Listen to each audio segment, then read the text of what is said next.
facilitate them in delivering what as however much they possibly can. So that's just a very quick update of the sort of where we are community wellbeing hub at the end of 2024. It will change, it will develop, and it will develop along some of the partnerships needs as have been identified by some of the individual partners. And what we will do as a council is just facilitate all of that and support people in that journey. Splendid. Mark, thank you, Dave. Yeah, I meant to mention at the beginning, we are going to record the meeting, but I didn't record that bit of Dave's preview, but I'm just going to click on the record button now before we get started. Okay. Yeah, there we go. Okay. First person I've got is Angela Ems. Hello, Angela. Would you like to start? Hi, Mark. Hi, everybody. Hello. I'm Angela Ems. I'm a philanthropy manager with Quartet Community Foundation. So we're for those of you that don't know us, we're the community foundation for Bristol, Bath, or BANES, North Somerset and South Gloucestershire. And we work with individuals, charitable trusts, corporates who hold funds with us. And then we use those to fund the grants programmes that are open for application. We have literally just opened Bath and West Community Energy Fund. So that's open until the 31st of October. That's for grants to reduce carbon emissions, but also more importantly, probably is addressing fuel poverty in a low carbon way. So some of the groups that we've worked with over the last couple of years have either maybe sort of reducing carbon emissions probably isn't top of their agenda. It's more about working with their client groups. So people like Oasis Hub and Genesis Trust have provided sort of warm kits, slow cookers, things like that that help warm electric blankets so you can heat a person rather than a room. So ways of actually reducing their clients' energy bills, but therefore, and as a result of that, then reducing their energy costs and their carbon emissions as a sort of the ultimate outcome of that. One of the nice things we liked with the Genesis Trust warm kits thing last year was that actually they not only did they provide the kits on a user by user basis, so it wasn't one size fits all, it was very much what each individual needed. They worked really closely with Francis DIY in Moorland Road, so that made sure that that supply chain was also local, rather than just going out to the sort of the obvious sort of going out to Amazon or whoever. It was much easier to work with somebody who knew them as an organisation and could meet their needs. So have a look on our website. I'll put the link in the chat. If you've got any queries about your eligibility for the programme, so first of all check the guidelines, but if you've still got queries after that, feel free to get in touch. I think that's probably that's our main programme that's open, covering BANES at the moment. So yeah. Thank you, Angela. Just with winter approaching, what are your sort of biggest concerns going forward over the next few months? What do you think the issues are going to be that your organisation are going to have to be confronted with? We've actually got a catch up this afternoon about, so traditionally we run a surviving winter campaign to many of our donors who have been fortunate to receive the winter fuel payment but actually not need it.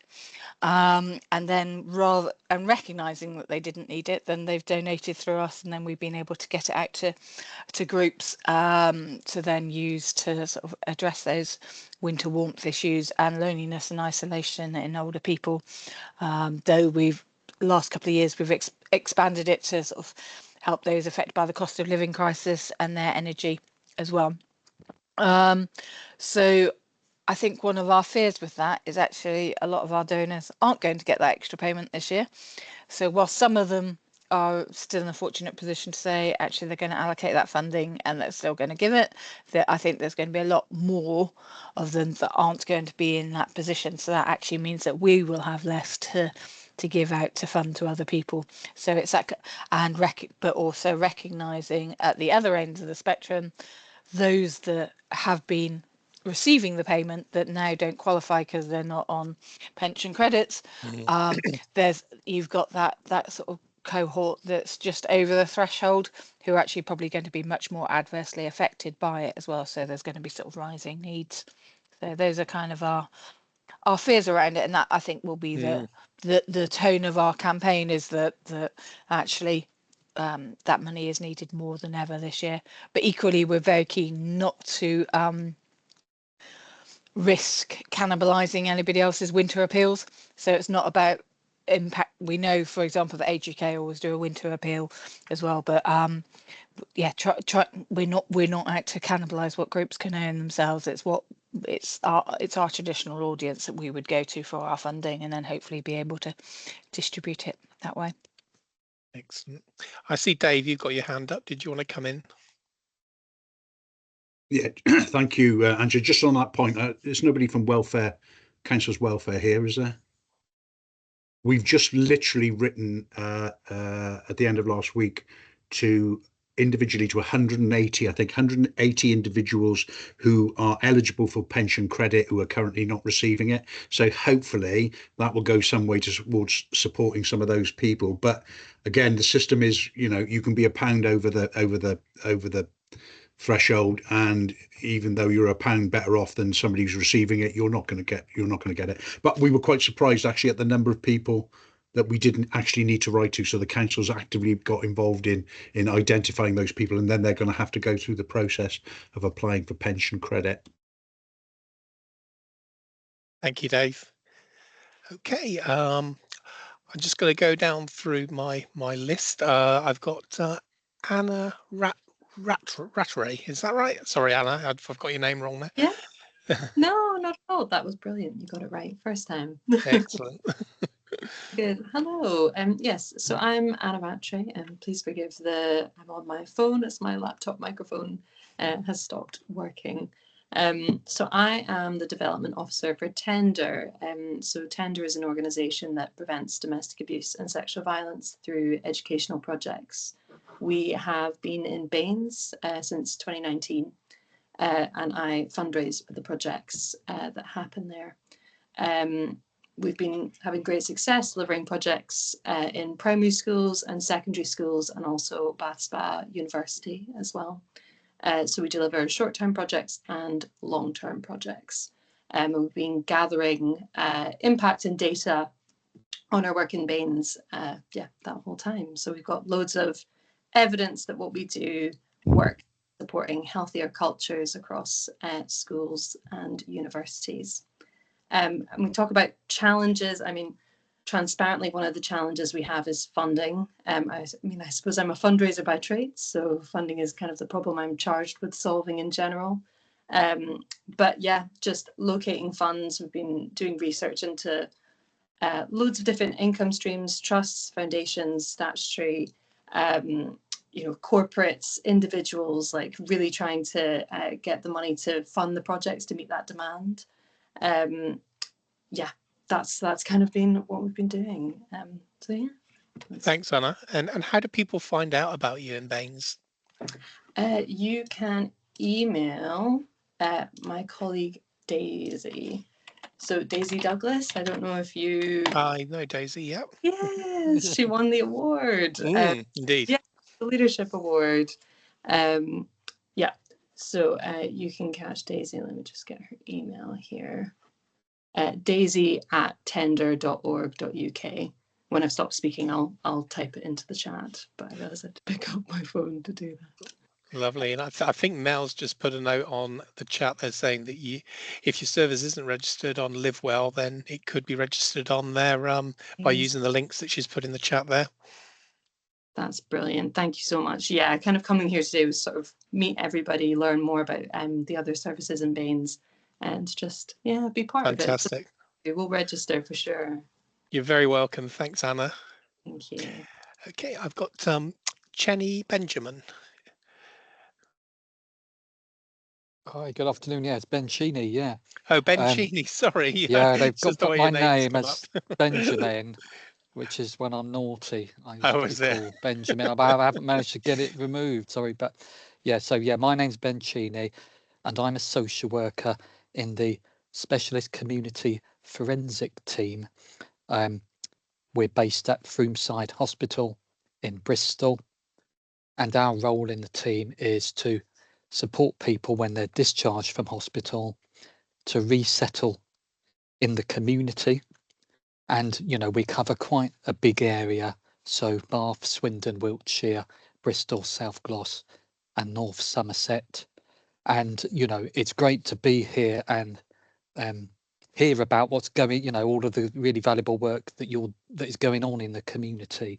And, you know, one of the things that we are trying to do in our team is really be in touch with, you know, what support is out there, what other agencies are doing, so that we can work, you know, together with you. So it's great to hear about all of these initiatives and organisations and good work that you're all doing. And, you know, we really, really value that very highly. We work in partnership with a voluntary organisation called Second Step, which is a mental health voluntary sector organisation. So, but I'm really here because their boss couldn't make it today. So I'm, you know, representing them in some way. But I'll stop talking now. And we'd had, I think, yeah, Mark, you were asking about events, and AWP are running a carers event next week at Somerdale Pavilion in Keynsham. I'll try and copy and paste the poster into the chat in a minute and we'll see if that works. But yeah, that's Thursday, 3rd of October, 9:15 to 3:30. It's open to anybody who is a carer at the moment, or anyone who has been a carer, for anyone who's accessed mental health services in the Avon and Wiltshire partnership, which probably covers quite a lot of people. It looks like an interesting event going on.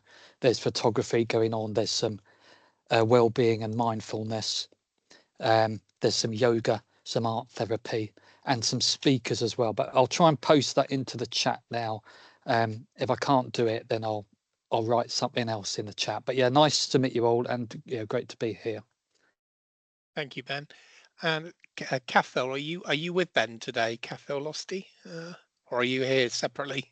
Yeah, no, hi everyone. Yeah, so I work with Ben. We're in the same team. But I am the drug and alcohol practitioner on the team. So just kind of started the role maybe about 6-7 weeks ago or so. Yeah, and kind of same as Ben. Really, it's just great to kind of hear what's out there and what different services are doing. Yeah, I don't really have kind of much to add kind of onto what Ben was saying, apart from, I suppose, from my role, the kind of big struggles are just kind of drug and alcohol services and like locating them, and yeah, it's just really underfunded, under-resourced, and there's not a whole heap out there. I think kind of in Bristol it's a little bit kind of easier, I suppose, just because there's services here, but once you start getting out into kind of like not Swindon, but Wiltshire and places like yeah, services kind of can become thin on the ground. So yeah, that's kind of, I'd say, the big challenge with kind of in my role at the moment. So yeah, but there's not much kind of else to add on to what Ben was saying. But yeah, no, it's great to be here and kind of to hear what everyone's doing. Thank you, So, yeah, Cathal. thanks for having us along. You're very welcome. Okay, next I've got Donna O'Brien. Hello, Donna. Hi, afternoon everybody. Thanks for holding these interagency meetings, Mark and Dave. They're really helpful. It's probably, I think, maybe the third one and it's just really helpful to find out what else is going on in the area. So my background is that I run a companionship and practical support service covering Bath and Keynsham, Midsummer Norton area, and also we're just expanding out to Froome area as well. It is a self-funding service, primarily aimed at sort of older population to help them to stay independent at home. So we don't at the moment offer any support with personal care, but we kind of tend to bridge the gap between people who are completely self-sufficient and those who maybe need carers to be coming in. So we have longer visits for an hour and a half with our clients, and it really is about sort of helping with companionship, people who are struggling with social isolation, but also practical helps. We can take people out and about, do errands for them, help with meal prep, that type of thing. Yeah, so that's really my background, and really good to hear what everybody else is doing out here. We are on Live Well, and yeah, I don't know if anybody has any questions about our service at all. Thanks, Donna. Donna, what are the people you're helping at the moment telling you about their concerns coming up to winter? Because I think at the moment, you know, cost of living has been a big thing the last couple of years, and with the cut to winter fuel payments, where there's obviously a lot of concern around that. What's the sort of noise that kind of you're hearing at the moment? If I'm really honest, I haven't had any feedback from our clients about that. Maybe because most of the clients I don't see face to face, it's the companions out there, but I haven't had feedback that people are worried. Maybe a lot of the clients we have are self-funding, and maybe they don't come into that bracket where they're really struggling with funding, you know. But yeah, I haven't got anything to feedback about that, sorry. No, that's fine. Thanks, Donna. That's great. Dave, you got your hand up. Yeah, can I just ask Donna, just and I know we've met before, but I've never asked the question about numbers wise. What are you looking at, sort of clients at the moment that you're supporting? I only ask because we had a interesting meeting with Bluebird Care, the Bath and Bristol thing, and about their numbers of carers, and actually recruiting and retaining carers actually was one of the issues that they've got. I just wonder what you've got numbers wise. So recruiting and retaining, I have to say, touch wood, I think because we have this, it's not a carers, so many people who haven't got carers background, but they've got maybe it's they want to do a few hours a week supporting somebody with you know, doing something with social purpose, but working around their life, or maybe they're semi-retired. So it appeals to a lot of people who just want to do a few hours a week. So recruiting and certainly retaining, we don't have an issue with, I have to say, touch wood, at the moment. I've got approximately 40 clients that we're supporting. That is increasing all the time, and about 20 people working for us. But saying that, some of them might only do 4 or 6 hours a week, so it's there's a lot of people, but small amounts of work each time. Yeah, so and like I say, once they meet, they're sort of matched up with a client, it tends to be that they will visit the same client the whole time. So it's a really good supportive relationship, but it's quite different to the way that the care agencies work, I think. Thank you, Donna. That's really helpful. Thank you. Okay, who have I got next? I have got Jane Kemp next. Hi, Jane. Hi there, everybody. I'm from Sendias, B&NES. I don't know if you all know what that stands for. It's Special Educational Needs, Disability, Information, Advice and Support Service. Jane, just to let you know, you're very, very quiet. Is there any way? Should I turn myself up a bit? Can you turn yourself up a little bit? Has that made a difference? Have you got, maybe if you move your microphone, that might help. I think it's your microphone, maybe, isn't the? That helped. Still quite quick. Still much quieter than everyone else.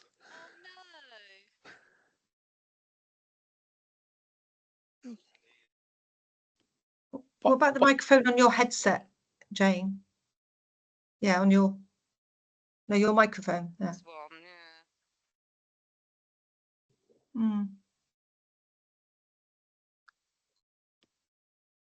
If you're happy to continue, we'll have to listen. That's okay. We can just about hear you. It's just a little bit. No, that's okay. Yeah, so it's Special Educational Needs and Disabilities, Information, Advice and Support. We support families who have a child with special educational needs and or disabilities, primarily around their education. So this is obviously a huge thing that's going on at the moment. Lots and lots of families are really struggling with their children who have special educational needs in schools, finding school places, applying for education, health and care plans, that kind of thing. So all our information is legally based, and we can support families at meetings, we can look over paperwork for them. So yeah, we're free and impartial impartial advice and information we provide. And we're at arm's length from the local authority. We're employed by them, but we're very much at arm's length from them. And we're totally separate from the statutory SEN team. I'll put our website in the chat. I also, we're recruiting for volunteers at the moment. We have wonderful volunteers who go out and about to schools and coffee mornings and tell people who we are and what we do, how they can contact us. But I'll put, as I'm really sorry you can't hear me very well, but I'll put some information in the chat. And lovely to meet you all and hear about what you're all doing. Thank you, Jane. That's great. I think we just about kind of got the gist of what you're saying there. That's fine. But as I say, please add anything to the chat that you feel would be valuable. Thank you. Next, I've got Kieran Bright. Hi, Kieran. How are you today? It's almost like a shock, isn't it? Even though I know it's coming. I know. Hello, everyone. I'm Kieran Bright. I work for Dorothy House, the hospice. I cover Bath and Keynsham as a volunteer coordinator and community engagement. There's a lot going on. So going to lots of events. A recent event, which was great, which was along the canals, trying to engage with the people who live on the water. And I thought that was an amazing event. Sort of meeting people who I would never meet in the high street or at a pop-up or in a community hall space. So that was great stuff. A few challenges for us is transport. That's the key transport for me at the moment. And that is, we've got volunteer drivers. We're losing volunteer drivers, so we're trying to do a recruitment. We're pounding the streets, as we say, trying to recruit volunteer drivers. But we had a recent patient who needed transport to the RUH, and then for someone to then pick them back up, but not knowing what time that appointment was going to finish. So that was a really big challenge, and that would be a challenge for anybody, I think. I think that's it. We've got a homelessness worker, Sam, who started with us about 6 months ago, and he's out pounding the streets, trying to build up networks and trying to find out what's out there, and then trying to do some partnership working, trying to put something together with that. And that's me, really. Dorothy House is doing a lot. If you follow us on Facebook or any of those social medias, you'll know that lots of people jumped out of a plane this weekend in fundraising. So I will not be doing that. But yes, we're around. Yeah. Thank you, Kieran, for all you're doing there. That's brilliant. Thank you very much. Mel Hodgson, hello. Hi, I was just going to say before Kieran had finished, don't forget you've got your fashion show tomorrow night in partnership with We Get It and Children's Hospice Southwest as well at the Assembly Rooms. Well Strength in style, isn't it? Yes, well done. Thank you. Great, excellent. Thank you, Mel. Hi. Okay. Hi, everybody. Good afternoon. Thanks for having me. I've been to loads of these over the years, and they're all, I get something from all of them. They used to be in person, and now this is probably a more effective way of doing them is virtually. So I work for the council, and my role is to manage a service called Live Well B&NES, which hopefully some of you will have heard of.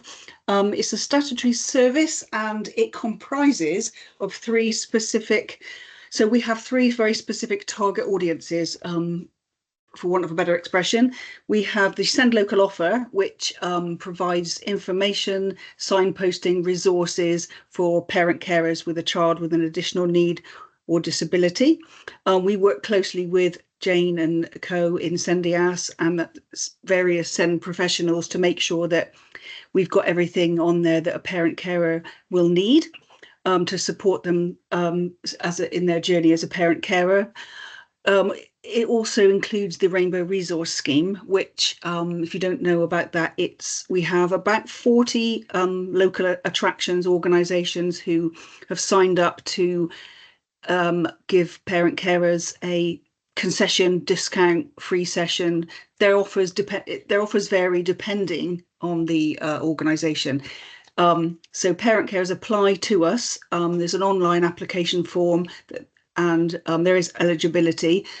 And then the young person or child, the card is the card has the name of the child or young person on it, and they can use that card to get concessions at a range of places.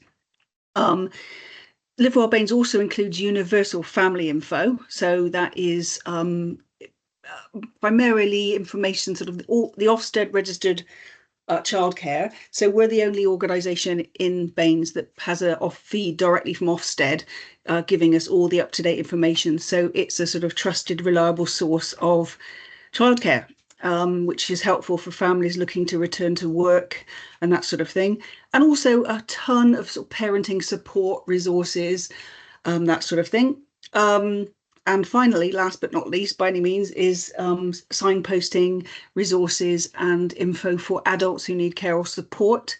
So that could be mental ill health, it could be a sensory or physical impairment, could be someone's older and frail, they need some care, whatever it might be. So we work, we're sort of fairly central to the Community Wellbeing Hub, and we're, the information we provide is people can find that themselves. So we're signposting. If anybody needs more sort of in-depth or hand-holding or support, then obviously there's the hub and other sort of services that can help them with that.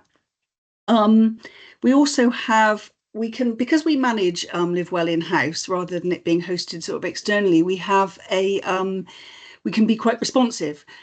So we can respond to, if we see in our analytics that people are needing information about a specific thing. I'll give you an example. Cost of living. We all know, unfortunately, we need to provide information. Shame we have to, but we do. So we have a dedicated cost of living section on Live Well, which has information resources for all ages, whether that's support with childcare, prescriptions, etc. It's all on there.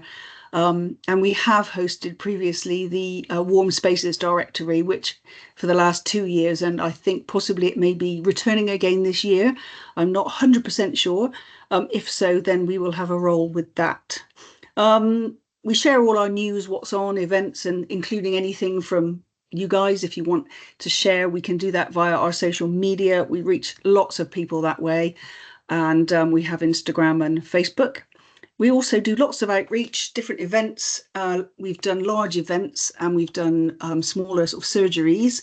And we also give out postcards to hundreds of different places, schools, GPs, etc. So it's kind of twofold, making sure the resource is up to date and accurate and trusted, and also telling people about it. So that's what we do. I think that's probably enough from me. If you want to be registered, if you're not on Live Well, easy to do. Just go to the site and on the top right, it's got register. Any problems, give me an email. And if you want anything promoted, for example, we do a lot of, quite a lot of you here, we promote what you do. So give me a shout, and we can help support what you do. Thank you very much. Thanks, Mel. Very comprehensive as always. Brilliant. Mel, just a quick question. I mean, you say that you can see sort of trends that kind of occur. What is that sort of data telling you at the moment about the trends of people who are searching to Live Well at the moment? Okay, biggest send stuff. Absolutely, anything to do with special educational needs. We have a lot of parent carers requesting information and support, and to be signposted to colleagues who can, send us and other colleagues that can help them. Also, quite a lot of mental health concerns, some quite complex, and also lots of cost of living things, very much, winter's coming. And I think it's, there are some people who are self-funders who are relatively okay off, and then you have lots of people that aren't, and and also, as Dave and others will know, sometimes these things are all tied up together, aren't they? So somebody is concerned about getting through the winter and the bills, and then that can exacerbate a mental health condition and or substance misuse, etc. So yeah, so those are the biggies at the moment: send, mental health, and cost of living stuff. Yeah. Perfect. Thank you so much. You're welcome. Okay, lovely. Okie doke. I've got Ramona Amusa. Is that correct? Hi, Ramona. I'm seriously impressed, Mark. Well done. There we Nobody go. can I've been pronounce working my on this. surname. Hello, everybody. I'm Ramona. I'm one of the co-directors for Home Share West. Has anyone heard of us? Just out of curiosity, apart from Dave, with whom I met last week. Yay! Brilliant. Love that. So for those of you who haven't heard of us, we're sort of similar. We don't know, like, with donors organization, but different at the same time. So we help older people stay at home for longer, safer, by finding them a responsible adult to live with them. The responsible adult gets access to affordable accommodation in exchange for providing some company, practical support for the older person, and very importantly, sleeping in the property overnight, because that brings a lot of peace of mind and reassurance to the older person and their family.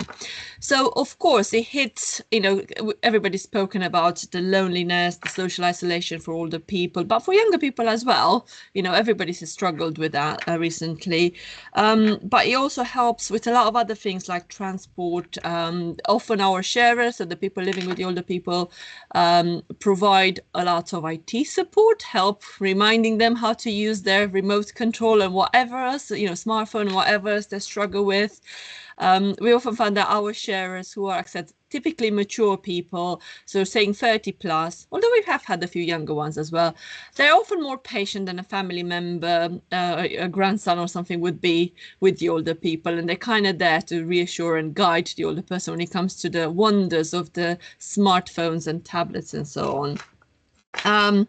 So I'm going to talk about our main challenge so far, as the fact that although Home Share West is the longest running home share in the country, and it's been around for about 25 years, and we're covering B&NES, Bristol, North Somerset and South Gloucestershire, not enough people know of us. Hence why I'm attending loads and loads of meetings to connect with people, and hopefully there may be a time when either we signpost to your services, because we equally need to know what's going on in the areas we cover, but you may also come across people that you think could really benefit from home share. Is a self-funding person? Yes, good question, Ben. I was just coming to that. We don't actually get any funding. We do ask people to self-fund, and at the moment we're charging £200 a month for both parties, so each party, the older person and the younger person, but they only pay that from the day when they are matched. It's a very, very safe service, I must say, because I know as professionals we always think safeguarding. The potential sharers are very carefully selected and vetted. In fact, we spend a lot of time making sure that we put the right people together. And we, there's loads of different stages we go through with them, from, carrying out background checks, enhanced DBS checks, face-to-face interviews, taking references, and those are character references from people that know the person we are trying to, for whom we try to find affordable accommodation, to them meeting the older person and their family, meeting several times before they even make the decision of living together. And they also have a trial period, which is always the first month. So by the time we actually come to getting a match, living together, these people would have had the chance to meet several times and had some quite in-depth conversation. We help them with everything from, like I said, all the background checks, but also we provide a home sharing agreement for them, which kind of details black and white what the expectations are for each party. But we also support them the entire time of their journey. So on average, we say to people we would like them to commit to home sharing for a minimum of a year. However, the average length of one of our matches is between 2 and 3 years. And we have also had people live together I think our longest match was close to 7 years when the older person unfortunately passed on. And we were there every single step of the way throughout the entire duration.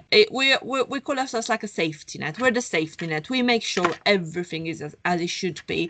And we also do regular, check-ins, visits and all that. And I was saying to Dave last week, obviously you know, we make a living from it, or we're a not-for-profit small organization, but our focus is in supporting people and making sure that the service is indeed relevant and appropriate for them. We've had people who have had to further refer on to other organizations or done signposting. We've had to at times end matches because the service turned out not to be the right thing for the older person we're trying to support, but everything is done in a very sort of approachable. We communicate a lot with them and we make sure everybody is okay. We also rematch people, so we've had loads of older people coming back to us once their first sharers decided to move on, so asking to be rematched. So we've got people that have been with us for more than 10 years, you know, and they've had several sharers throughout the time. And traditionally, so far in B&NES, most of our referrals have come from word of mouth. So, you know, older people or sharers telling their friends and families about it, and then, you know, more people coming to our service. But we really like to upscale it a little bit, because we know there's so many people out there who, although, you know, some of them have got a package of care in place and home share arrangement works really well alongside the package of care. But we know, you know, social isolation and loneliness are becoming, you know, I think it's almost like I could say it's a pandemic of social isolation and loneliness without the big C in it. So I think there's many more people we could help. And of course, for that, we need other professionals to tell them about us. For professionals, we've made it super easy. There's no referral form. All it takes is a phone call or an email to us, and we'll take it from there. You can pass on the older person's details to us with their consent, of course, and we'll contact them. We have a chat on the phone typically, then we send them some information in writing, and it's then up to them to come back to us and say, guys, we're interested, come and see us, let's talk some more.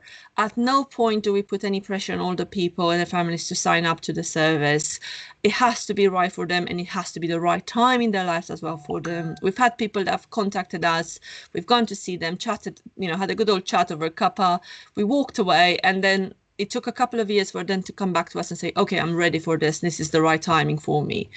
Yeah, I think that's pretty much it. I said there is a fee we charge, but if you think the service you're running, or if you come across anybody that could benefit, please mention us to them.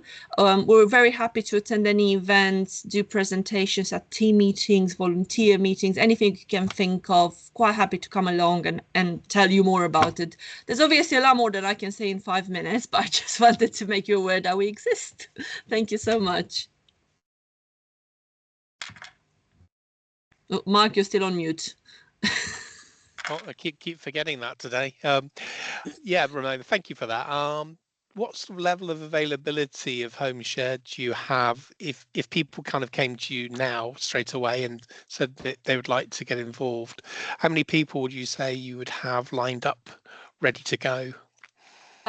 So if you're talking about older people, so the older people who need a bit of support and companionship, we only look for sharers when we have somebody, an older person, sign up to us. So we don't carry out a waiting list for people looking for affordable accommodation, because those who need affordable accommodation typically need it within a month or two, and it wouldn't be fair to them to say, oh, look, we can match you. We don't take people on unless we can confidently match them at some point. I must say we're a prevention service rather than a reactive service, because although we have had cases where we found the right people and put them together within a week or two of the older person signing up, it typically can take a few months to find the right sharer for them, because we do focus very much on finding people who have got things in common, who personality wise would get on.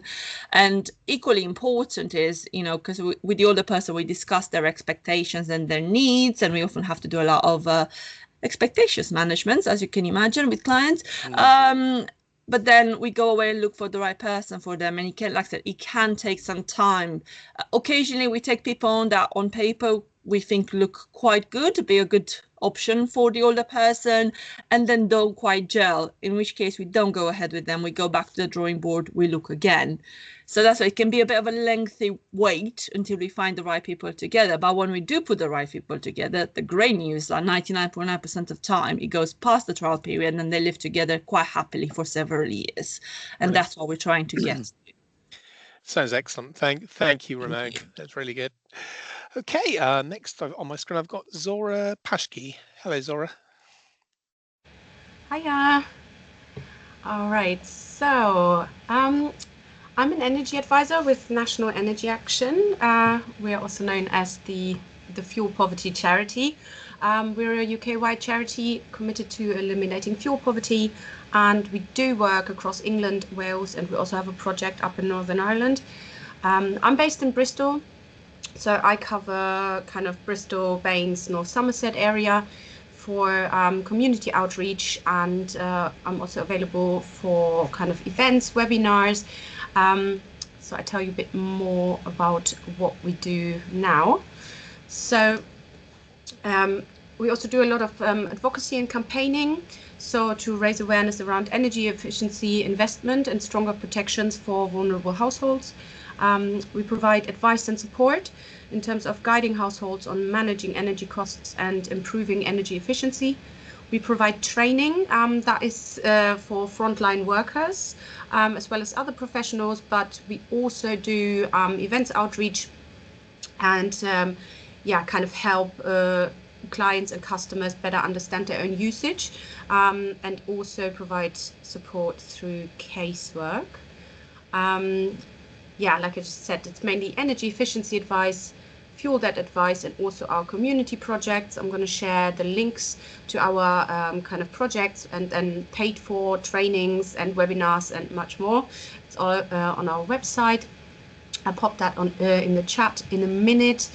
And so, yeah, like I said, it's all things reducing energy usage, improving home energy efficiency, and raising awareness also for householders, never mind what kind of tenure, if they're like owner occupiers, if they rent it, if they rent from the local councils.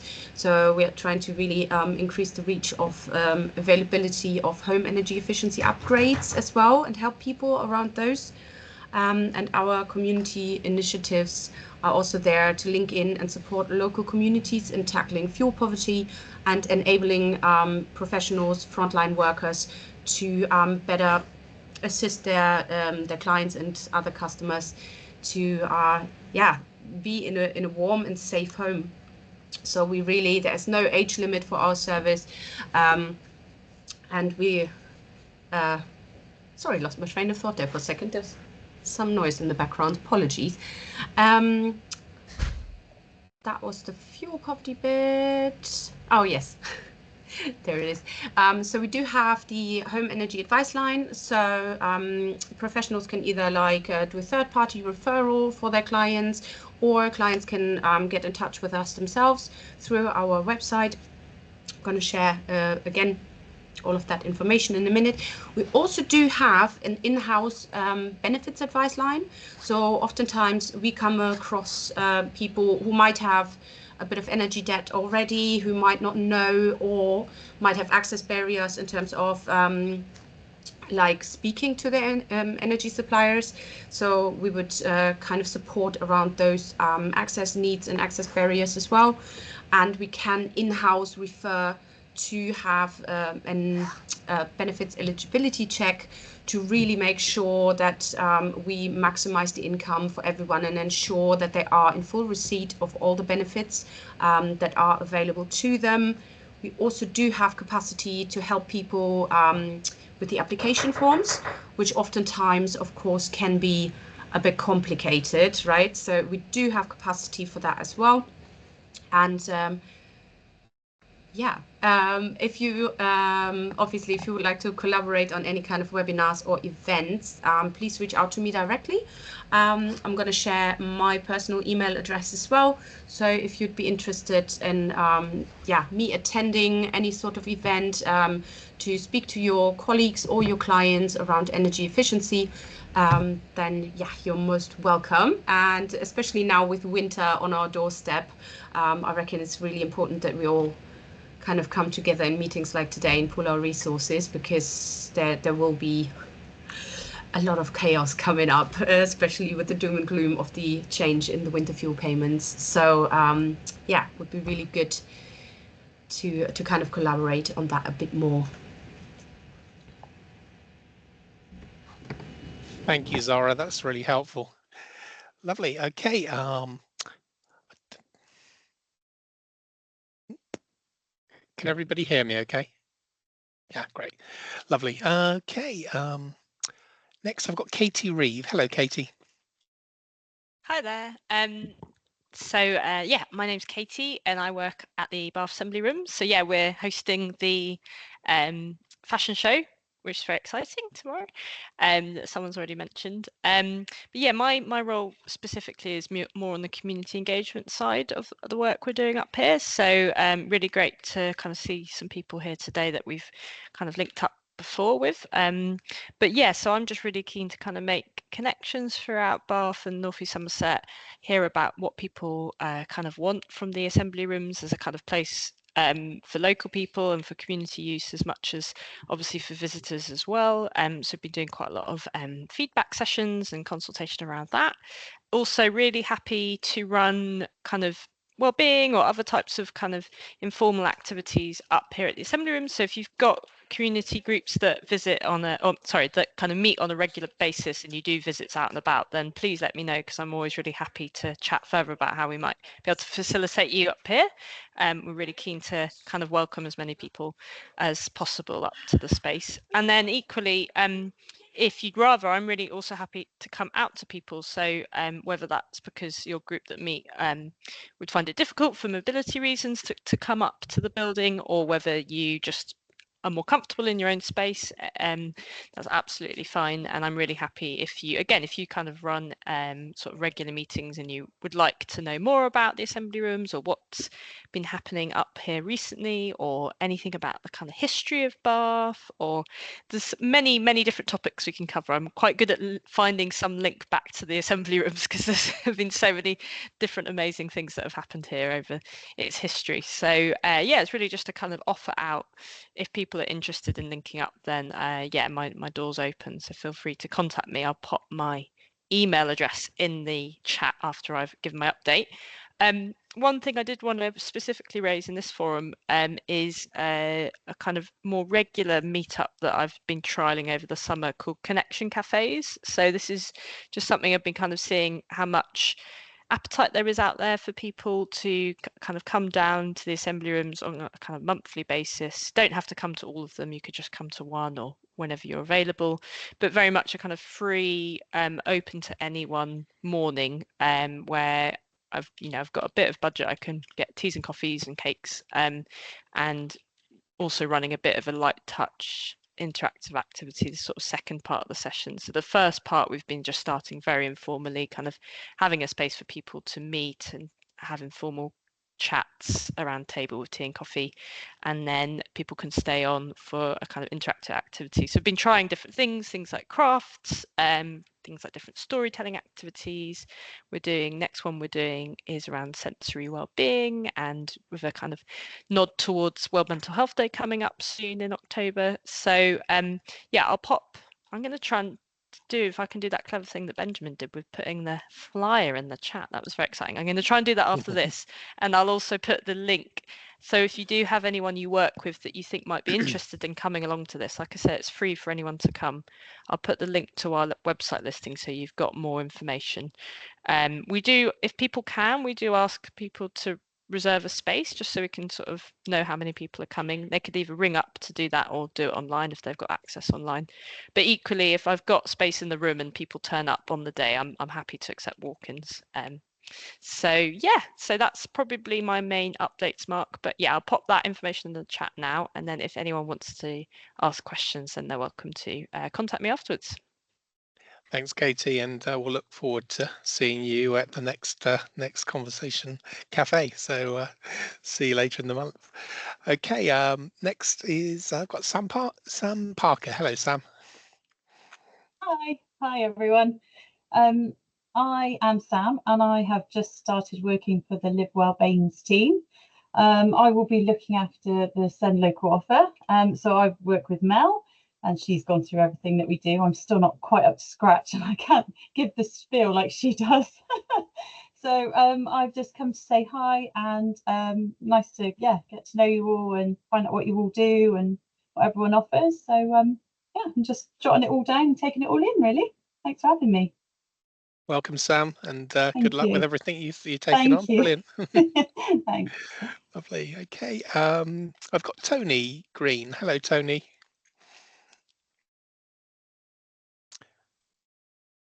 Hello, can you hear me? I can hear you. Yeah. I can Sorry, see you I'm now as well. Lovely. Thank you. fab. Yeah, so I'm here. I work for 3SG. I'm a project manager there, and I have come to talk about a couple of things. But firstly, I wanted to just make you all aware that we are currently offering neurodiversity understanding and awareness training, which I deliver myself.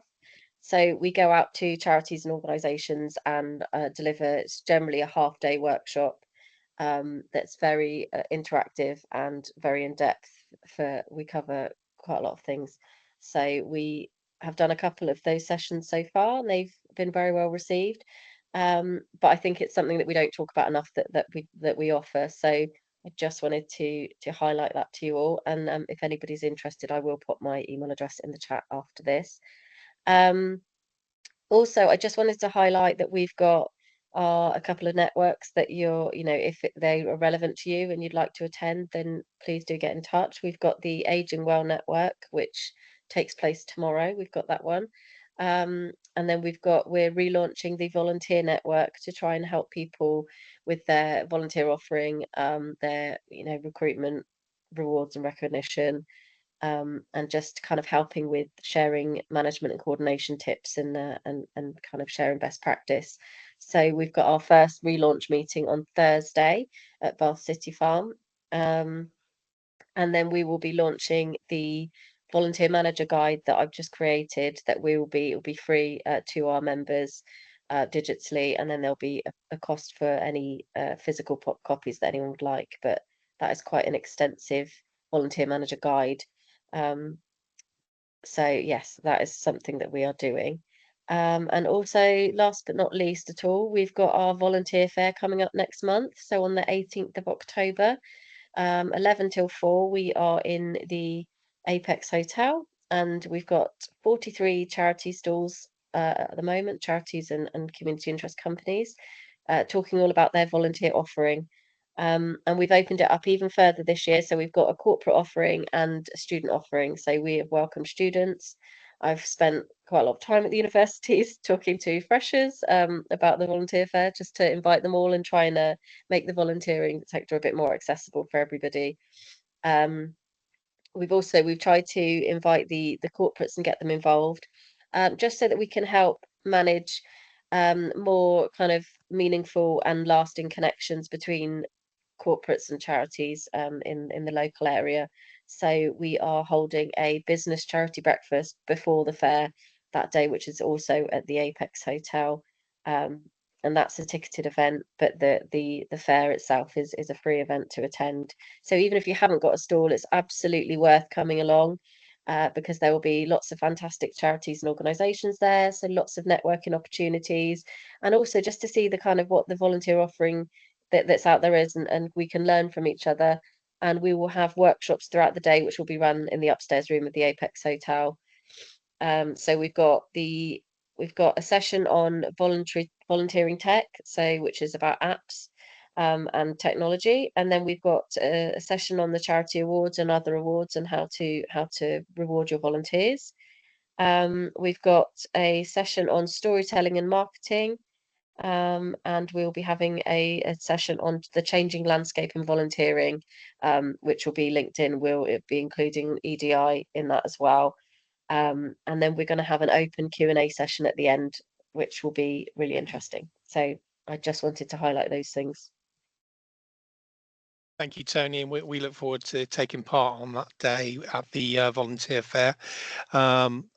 I just wanted to just follow up on one of the things you said there. The community awards that the council run with its partners every year will be launched at the volunteer fair, and we'll be sending more information out about those over the coming weeks. And we'd encourage anyone that wants to reward either teams or individuals that have been making contributions to the community to get nominating and getting their names put forward, because this year we're looking to do things a little bit differently. We're going to, with the with the group and the charitable nominations. Once we get a short list on those, we're going to put them out to the public vote. So that will make it a bit more exciting for those organisations. So it won't just be a board that kind of decide all of the awards this year. So watch this space really on that, and we'll give more of an update in the November meeting of this forum as well.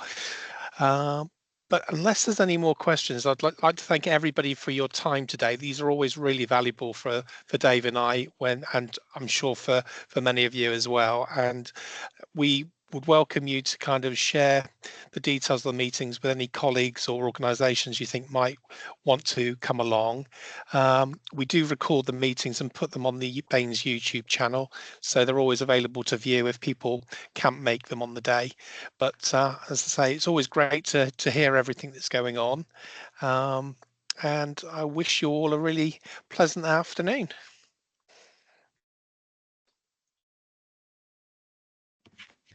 Thank you, Mark. Thank you. Thanks, everyone. Bye. Thanks, everyone. Thanks, Mark.